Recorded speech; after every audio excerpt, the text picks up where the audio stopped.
I mentioned that Montana beating Washington about an FCS beating an FBS team, ranked teams, and I said ranked. And there's a lot of other, for example, there's a bunch of them, the FBS teams that have lost to FCS teams along the way. But as far as ranked teams, it's like 5 or 6 in the last several years. In fact, here's that note.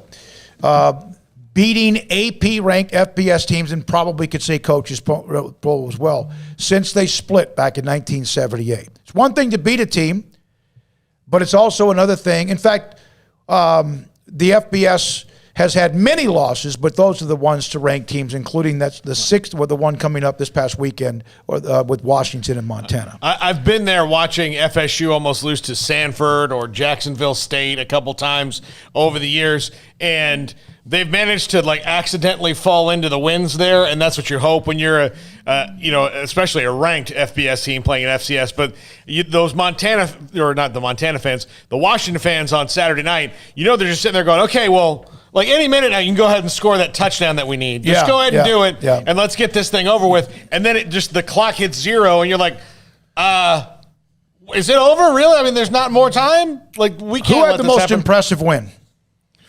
Ooh. UCLA? There was a bunch, UCLA was pretty huge. Mm-hmm. Yeah, UCLA was really good. Georgia, 10-3, no offensive touchdowns. It's still against a team like Clemson. Clemson, you knew that if that game was close, 24-20, 27-24, 10-3, that even then, again, because of where they're ranked to start the year, the loser's not going to drop much. Now, Clemson surely can't then now...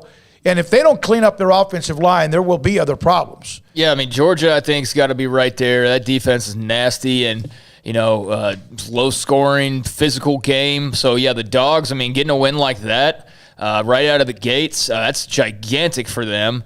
It's not one of those where it's like David versus Goliath, though, so you were shocked by the outcome. But certainly, I think probably a lot of people figured Clemson would win that game. You got to go back to Virginia Tech beat North Carolina. That was a huge win for the Hokies to get that over Mac Brown and company. Trying to think of what were other major outcomes. Penn State's win over Wisconsin was a big one. A top 25 game right out of the gates. On the road? On the road, yes, on the road. And to get that win in the fourth quarter was huge for James Franklin and company. And we can go on and on. There's so many games, and obviously, UCLA, that was a big one over LSU. LSU ranked number 16 in the country, and UCLA just kicked their ass. They did. I think Ed Orgeron is in a dangerous neighborhood of Gene Chizik territory. Yeah. Where, he had a once-in-a-lifetime team like Gene Chizik had, and then a couple years later, he has not been able to duplicate that. Your fans have a taste of it. They don't want to listen to you talk about rebuilding, and then you add in the extra layer that Gene Chizik didn't have of there's a scandal going on at LSU right now, and heads are eventually going to roll for that, and Ed Orgeron is very much a part of that. Well, he also, when Dave Aranda took the job at Baylor, was arrogant in how he handled talking about his new defensive coordinator, who was Bo Pelini. Now it's somebody else, and how that they would be much better.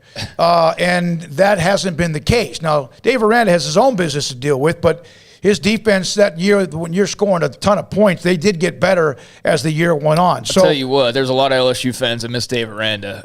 Going and just trying to seek out a quote or find something that maybe I tweeted about him previously, and just I can't just type Dave Aranda. And you'd think it'd be a lot of Baylor fans, but really it's a lot of LSU fans who were missing that defense of his for sure this past weekend. So, yeah, really nice win for Chip Kelly and company, and they need to enjoy that one because those haven't – those are not the wins that you just get all the time, a top 25 win over LSU to start the season. All right, back to the calls.